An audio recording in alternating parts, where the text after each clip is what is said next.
Hi, I'm Jay from Empire Interpreting. One of the most common questions we receive is, once an interpreter arrives, how do I best work with them? In an effort to help answer this, we've developed a series of brief video tutorials to provide some tips on how to work with an interpreter in a variety of locations. In this first video, however, we're going to deal with some more generic suggestions on how to work with an interpreter in any given setting. First, think of an interpreter as a means of communication and not a third party to the conversation. Direct all your questions and eye contact to the consumer. Don't ask the interpreter personal questions regarding the consumer.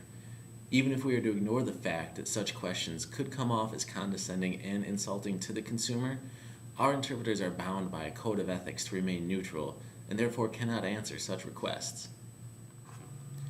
Second, remember that it's the interpreter's job to convey everything that would otherwise be heard. If you mutter something under your breath or say something to a colleague within earshot of the interpreter and therefore the consumer, be prepared for that message to come across. Lastly, take into consideration the strain that your interpreter is going through. Converting one language to another is not only a mentally, but especially in the case of sign language, a physically demanding process. Wait for one part of your message to be conveyed before jumping on into the next. Also, when it's possible, provide an interpreter with a break after every 20 minutes of intense dialogue. Studies have shown that the interpreting process begins to deteriorate after that amount of time.